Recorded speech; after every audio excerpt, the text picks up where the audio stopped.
धनबाद के केंदुआटी क्षेत्र में लगातार हो रहे भूधसान और गैस रिसाव की गंभीर समस्या को लेकर जिला प्रशासन ने बड़ा फैसला लिया है।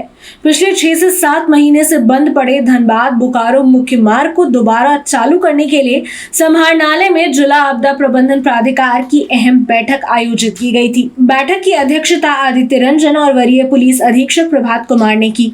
इसमें जनप्रतिनिधियों के अलावा BCCL, DGMS, IIT, सिम्फर और अन्य तकनीकी संस्थानों के विशेषज्ञ भी शामिल हुए थे। बैठक में सर्वसम्मति से निर्णय लिया गया कि सड़क के नीचे वैज्ञानिक तरीके से खुदाई कर वास्तविक स्थिति का आकलन किया जाएगा। इसके लिए BCCL के विस्तृत स्टैंडर्ड ऑपरेटिंग प्रोसीजर तैयार करने का निर्देश दिया गया है। यह SOP 10 जुलाई तक जिला प्रशासन को सौंप दी जाएगी। इसके आधार पर आगे की कार्रवाई तय होगी। ऐसे में आप भी सुनिए कि उपायुक्त क्या कुछ कह रहे हैं। हाँ। आज जिला आपदा प्रबंधन प्राधिकार की बैठक हुई। उसमें सभी स्थानीय जनप्रतिनिधिगण उपस्थित हुए, खासकर स्थानीय सांसद महोदय, सभी विधायकगण, जिला परिषद अध्यक्ष महोदय सब उपस्थित हुए और साथ ही साथ टेक्निकल एजेंसीज DGMS, सिम्फर और उसके साथ साथ BCCL के प्रतिनिधि CMD BCCL सब उपस्थित हुए। और मूल मुद्दा जो था वो केंदुआटी सड़क जो पिछले 7 महीने से बंद है, दिसंबर माह से ही कुछ न कुछ हो रखा है उसमें, और लगातार हम लोग जो उसमें बाईपास छोटा सा बना है उसी से लोग आवागमन कर रहे हैं। लोगों को काफ़ी उसके कारण सुविधा नहीं हो रही है और साथ साथ वहाँ जो बाजार लगता था उसको भी काफ़ी क्षति पहुँची है। तो आमजनों के डिमांड पर, जनप्रतिनिधिगण के डिमांड पर, आमजनों की मुश्किलों को देखते हुए आज बैठक रखी गई थी। विस्तृत रूप से चर्चा हुई, किंतु जो वहाँ घटना है ये भूधसान की या गैस निकलने की, ये बहुत पुरानी घटना है। 1980 से बता रहे हैं BCCL के लोग की लगातार हो रही है। 2005 में भी एक बड़ी घटना हुई थी। तो वो डेंजर जोन तो है, तो इसमें कोई मिडिल पाथ निकलना चाहिए। तो हम लोग यही निर्णय लिए हैं कि जो टेक्निकल एजेंसीज हैं, DGMS है, IIT ISM है, सिम्फर है, एक प्राइवेट संस्था भी है जो अच्छा काम करती है इसमें, उनके भी एक्सपर्ट थे। तो उन लोगों ने सबने मिलकर एक ओपिनियन दिया है कि हम लोग एक SOP देंगे, जिस SOP के तहत BCCL और जिला प्रशासन मिलकर उस जगह को चेक करेगा और वो प्रॉपर डिगिंग, बोरवेल जैसे बनता है, हम लोग बोरिंग करते हैं वैसे बोरिंग करके पूरा चेक किया जाएगा उस पूरे पैच को। और अगर कोई मेजर हताहत की अगर सूचना नहीं रहेगी, अगर आशंका नहीं रहेगी, तो हम लोग रूट चालू करेंगे।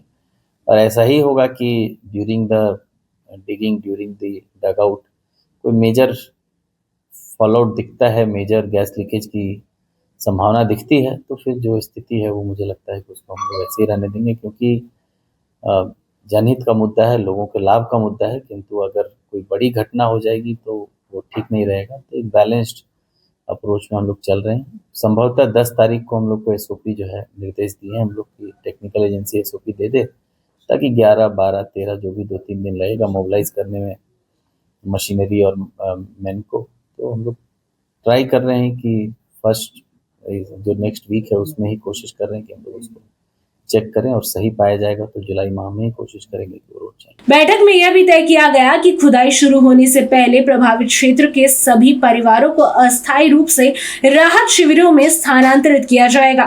खुदाई के दौरान पूरे इलाके को सुरक्षा घेरे में रखा जाएगा ताकि किसी भी तरह की दुर्घटना से बचा जा सके। ऐसे में DGMS, IIT, सिम्फर और रेस्क्यू टीम की निगरानी में पूरी प्रक्रिया संचालित होगी। तकनीकी विशेषज्ञों की रिपोर्ट मिलने के बाद ही ये निर्णय लिया जाएगा कि धनबाद बोकारो मुख्य सड़क को दोबारा यातायात के लिए खोला जा सकता है या नहीं। बैठक में उपस्थित जनप्रतिनिधियों ने भी लोगों की सुरक्षा को सर्वोच्च प्राथमिकता देने पर जोर दिया है।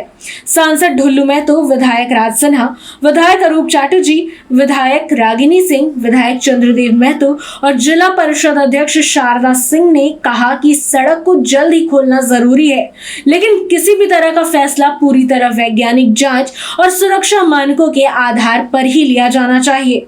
बीसीसीएल के अध्यक्ष सह प्रबंधन निदेशक मनोज कुमार अग्रवाल ने भी भरोसा दिलाया कि सड़क को सुरक्षित तरीके से चालू करने के लिए हर जरूरी कदम उठाए जाएंगे। उन्होंने कहा कि विशेषज्ञों की सलाह और तकनीकी रिपोर्ट के आधार पर ही आगे की प्रक्रिया पूरी होगी। वहीं लगातार हो रहे भूधसान और गैस रिसाव के कारण स्थानीय लोगों में दहशत का माहौल बना हुआ है। ऐसे में जिला प्रशासन, तकनीकी संस्थानों और बीसीसीएल के संयुक्त प्रयास से इस समस्या का स्थायी और सुरक्षित समाधान निकालने की दिशा में पहल शुरू कर दी गई है। पर अब भी सभी की नजर 10 जुलाई तक तैयार होने वाली एसओपी और उसके बाद शुरू होने वाली वैज्ञानिक जांच पर टिकी हुई है। धनबाद से नीरज कुमार की रिपोर्ट।